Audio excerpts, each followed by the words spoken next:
Good morning students, आज आपका स्वागत है इस वीडियो में। और इस वीडियो में जानेंगे कि जो आपका रिवैल्यूएशन अकाउंट है वो बनाया कब जाता है और इसको बनाते कैसे हैं और क्यों इसको बनाया जाता है। तो सबसे पहले हम बात कर लेते हैं कि जो आपका रिवैल्यूएशन अकाउंट है ये बनाया कब जाता है। तो जब भी आपका फर्म है, जो भी आपकी बिजनेस है, उसकी एग्जिस्टिंग जो पहले की आपका लाभ हानि अनुपात है यानी प्रॉफिट शेयरिंग रेशियो, अगर उसमें कोई चेंज आता है तो तब हम इस अकाउंट को बनाते हैं। और वो चेंज किसके बीच में आएगा? जो भी आपके उसमें पार्टनर्स साझेदार होंगे उनके बीच में जो भी आपका लाभ हानि विभाजन यानी कि प्रॉफिट शेयरिंग जो रेशो होती है, अगर उसमें चेंज आता है तो अब बात ये कर लेती है इसको बनाते क्यों है। क्योंकि अगर मान लो उस रेशियो में कोई चेंज आ जाता है तो जो पहले आपकी रेशियो थी उसके अकॉर्डिंग आपका जो उस टाइम पे आपके बिजनेस की, व्यवसाय की, फर्म की जो भी सिचुएशन थी, वो जो उस टाइम पे उसमें जो भी आपका प्रॉफिट था, लॉस था, वो पहले वाली रेशियो में पार्टनर्स में डिवाइड होना, बांटना ज़रूरी होता है।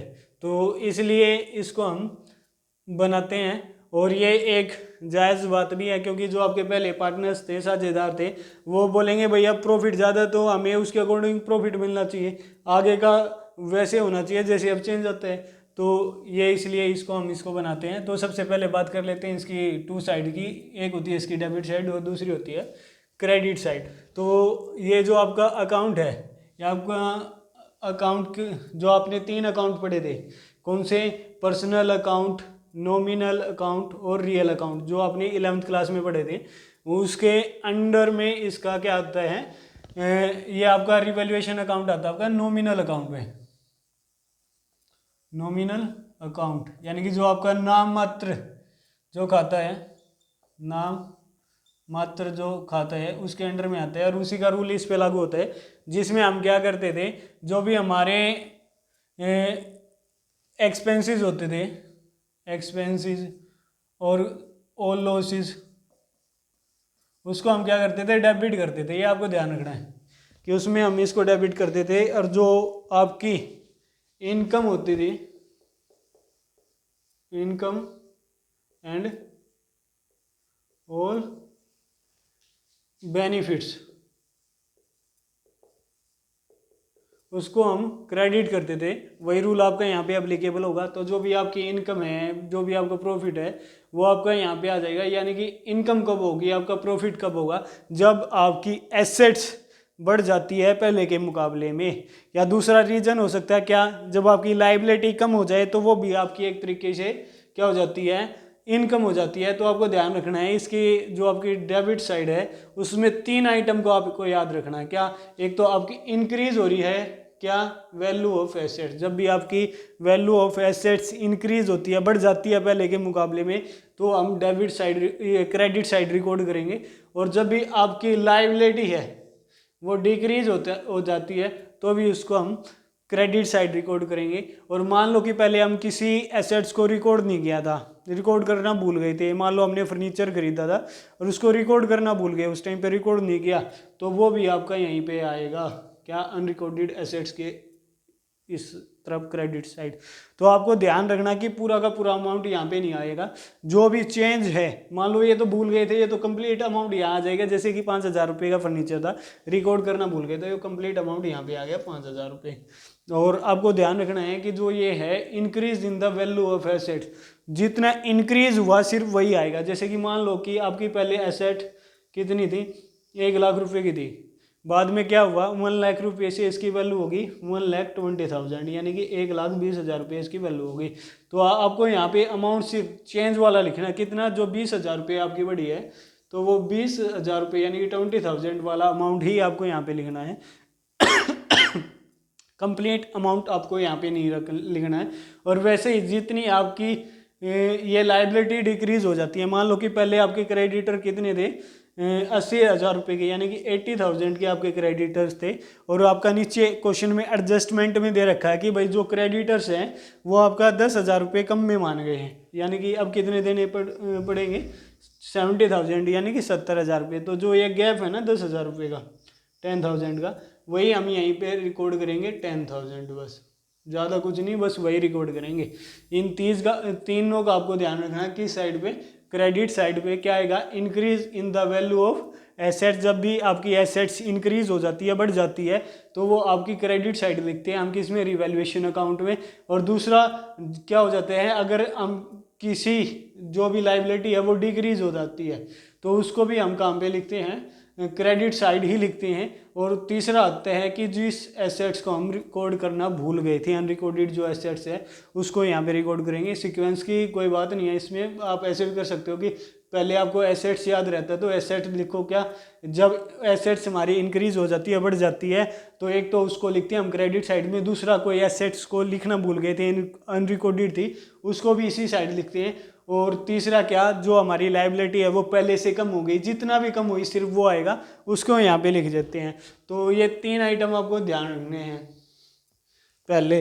फिर उसके बाद हम क्या करेंगे, अगर हम बात करें डेबिट साइड की, तो हमारा जो नॉमिनल अकाउंट का रूल है कि all expenses and losses are debit. तो आपका लॉसेस कब होगा, एक्सपेंसेस कब होगा, जो आपकी एसेट्स है उसकी वैल्यू डिक्रीज हो जाए। जैसे कि आपकी मान लो पहले जो एसेट्स की वैल्यू 1 लाख थी, 1 लाख यानी कि 1 लाख रुपए थी, और बाद में उसकी वैल्यू हो जाती है 80,000। 80,000 यानी कि आपकी क्या हो गया, 20,000 रुपये जो वैल्यू है एसेट्स की डिक्रीज हो गई। तो आपको सिर्फ डिफरेंस यहाँ में लिखना है 20,000, बस ज़्यादा कुछ नहीं लिखना, जो डिफरेंस है वही लिखना है। कम हुआ है यानी कि डिक्रीज हुआ है तो हमने यहाँ पर लिख दिया इसको। फिर अगर हम बात करें और हमारा जो है लॉस कब होगा, हमारा एक्सपेंस कब बढ़ेंगे, कब होगा, जब आपकी लाइबिलिटी है वो अगर इंक्रीज हो जाती है। लाइबिलिटी यानी कि हमने जो किसी को पैसे देने हैं तो वो क्या हो गया आपका, इंक्रीज हो जाती है, तो भी लॉस हो जाते हैं। मान लो पहले आपकी लाइबिलिटी थी 50,000, अब कितने की होगी, 60,000 की आपकी लाइबिलिटी होगी, 10,000 रुपये बढ़ गई, तो यहाँ पे आपका अमाउंट हो जाएगा 10,000, यानी कि 10,000 रुपये आपका यहाँ पे आ जाएगा। ध्यान रखना है जितने का चेंज आए सिर्फ वही वैल्यू लिखनी है, यहाँ पे हमने इस अकाउंट में सिर्फ वही वैल्यू लिखनी है जितने का चेंज आए। एक जो कंप्लीट वैल्यू है वो एक्चुअल वैल्यू वो नहीं लिखते, जैसे सिर्फ उतने का जितने का चेंज आया। जैसे यहाँ पे 10,000 का आया था तो हमने 10,000 लिखे, यहाँ पे 20,000 का आया था तो 20,000 लिखा। फिर तीसरा क्या रह गया, जो हमारा अनरिकॉर्डेड क्या थी, लाइबिलिटी, यानी कि किसी लाइबिलिटी को हम रिकॉर्ड करना भूल गए थे। मान लो हमने परचेजेस की थी 10,000 की, यानी कि क्रेडिटर्स बने थे हमारे, और उस टाइम पे हमने रिकॉर्ड नहीं किया 10,000 को, तो ये वाली जो आइटम है ये आपकी कंप्लीट आएगी 10,000, क्योंकि भूल गए थे तो वो आपकी कंप्लीट आएगी। सिर्फ जो अनरिकॉर्डेड है यानी कि अनरिकॉर्डेड यानी कि उस टाइम पे रिकॉर्ड करना भूल गए थे, वो तो आपकी क्या आएगा, कंप्लीट अमाउंट आएगा। जैसे यहाँ पे फर्नीचर का था 5,000, बाकी जो दो ये आपकी हैं एंट्रीज, ये दो, इसमें सिर्फ आपका वो वैल्यू आएगी जितने का चेंज आया है।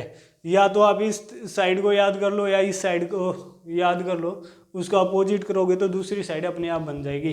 तो इस तरफ आपको ध्यान रखना है, डेबिट साइड जब एसेट्स आपकी डिक्रीज हो जाए, लाइबिलिटी आपकी इंक्रीज हो जाए, और किसी लाइबिलिटी को आप रिकॉर्ड करना भूल गए थे यानी कि अनरिकॉर्डेड लाइबिलिटी है, वो आप यहाँ पे लिखोगे, ये आपको ध्यान रखना है। तो अगर हम इसका अपोजिट करें तो ये वाली साइड हो जाती है हमारा क्या, यहाँ पे क्या था आपका, डिक्रीज हो जाए क्या, एसेट्स, तो यहाँ पे क्या हो गई, एसेट्स क्या होगी, इंक्रीज हो गई हमारी। तो यहाँ पे क्या था, इंक्रीज हो जाए क्या, लाइबिलिटी, तो यहाँ पे क्या हो गया, decrease in value of liability. यहाँ पे क्या था हमारा, अनरिकॉर्डेड लाइबिलिटी, और यहाँ पर क्या है, अनरिकॉर्डेड एसेट्स। इन तीनों का आपने टोटल कर लेना है, तब जब आप इसको लिखो तो आप तीनों का टोटल कर लेना, और जब आप इन तीनों का टोटल करोगे तो आपको ये चेक करना है टोटल करने के बाद कौन सी साइड का टोटल आपका ज़्यादा आ रहा है। मान लेते हैं कि हमारी ये साइड ज़्यादा आ जाती है, इस साइड का टोटल क्या हमारा ज़्यादा है और इस साइड का टोटल क्या हमारा कम है, तो इसका मतलब क्या हमारा कि हमारा क्या है, जब आपकी एसेट्स ज़्यादा, आपकी इनकम ज़्यादा है और जो आपके लॉसेस एक्सपेंसेस कम है, तो आपका क्या हो गया, प्रॉफिट हो गया। और प्रॉफिट को हम क्या कर देंगे, ट्रांसफ़र कर देंगे किसमें, जो पार्टनर्स है उनके या तो कैपिटल अकाउंट में या करंट अकाउंट में, किसमें, जो भी उनकी ओल्ड रेशो है, पुराना अनुपात है, उसमें उसको हम यहाँ पे डिवाइड कर देंगे। जो भी है एक्स का कैपिटल अकाउंट, वाई का कैपिटल अकाउंट, यहाँ पे अमाउंट करके और यहाँ पे आप टोटल लिख देंगे, यह ध्यान रखना है। अगर हम बात कर लेते हैं तो इसके अपोजिट तो क्या होगा, अगर मान ले आपके जो एक्सपेंसेस है, ये लॉसेस है यानी कि डेबिट साइड है वो ज़्यादा है, और जो आपकी इनकम्स एंड गेन्स है वो आपके क्या है, कम है। यानी कि आपकी जो है क्रेडिट साइड कम है, डेबिट साइड ज़्यादा है, तो आपके क्या हो जाते हैं, लॉसेस हो जाते हैं। और जैसे आपने वहाँ पे प्रॉफिट का डिवीज़न किया है, वैसे ही आप क्या करोगे, लॉसेस का भी डिवीज़न कर दो, किसमें, पार्टनर्स के कैपिटल अकाउंट में।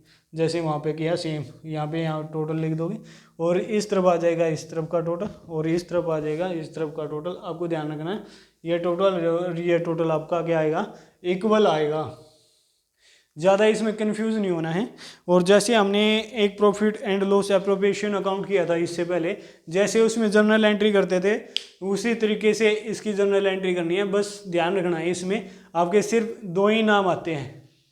क्या आते हैं, दो ही नाम आएंगे आपके, जैसे कि एसेट्स और दूसरा क्या है, लायबिलिटी, और कुछ ज़्यादा नाम आपका आएगा नहीं इसमें। तो इसकी जर्नल एंट्री और करके देख लेते हैं एक बार क्या होगी।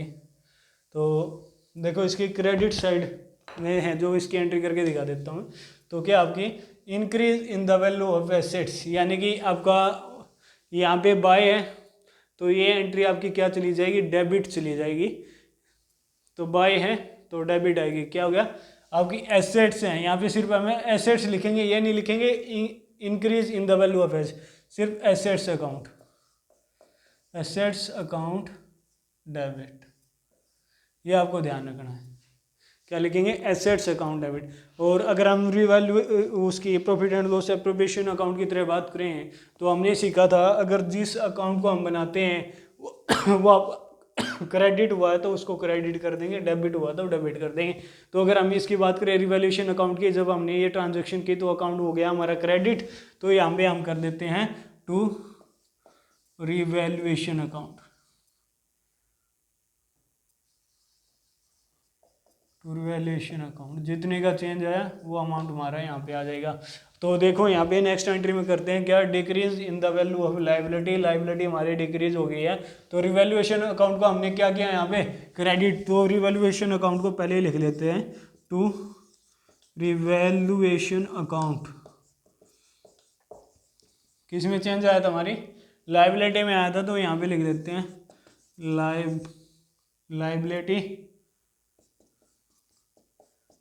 Liabilities account debit. ऐसे करना है, ध्यान रखना है, ऐसे आपकी जर्नल एंट्री होएगी। और नरेशन में लिख देना आपको कि यहाँ पे क्या होता है, इंक्रीज हुआ था इन एसेट, और यहाँ पे क्या होता है, डिक्रीज इन लायबिलिटी। ये आपको ध्यान रखना है। अगर हम बात करें कि सर ये क्रेडिट साइड थी, तो डेबिट साइड की क्या एंट्री होगी, जैसे यहाँ पे increase in value of assets है, तो यहाँ पे आपका क्या था, decrease in the value of assets. जब वैल्यू डिक्रीज हुई थी तो आपको ध्यान रखना है, यहाँ पे आपने रिवैल्यूएशन अकाउंट को क्या किया था, डेबिट। तो ये पहले ही कर दो आप, क्या, रिवैल्यूएशन अकाउंट डेबिट,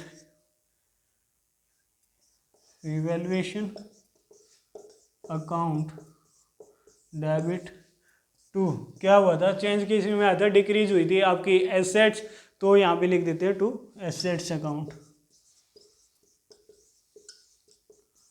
और टू एसेट्स हो गए, यहाँ पे आपका अमाउंट आ जाएगा।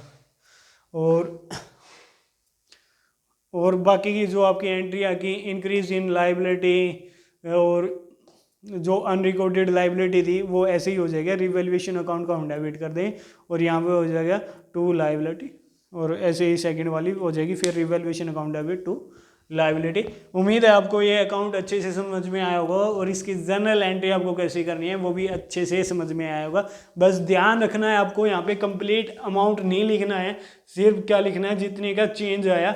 और कंप्लीट अमाउंट अगर लिखना है तो कहाँ पे लिखना है, जहाँ पे आप पहले लिखना भूल गए थे, तो लिखना भूल गए थे, अब रिकॉर्ड करेंगे तो असल बात ये है कि जितना रिकॉर्ड करोगे वो चेंज आया है, जितना भी आप रिकॉर्ड करोगे वो क्या है, चेंज आया है। तो अगर जितना आप रिकॉर्ड करना भूल गए थे वो लिखोगे, बाकी जो एसेट्स है और जो लायबिलिटी में जितना अमाउंट आपका कम या ज़्यादा हुआ है उसको हम यहाँ पे लिखेंगे।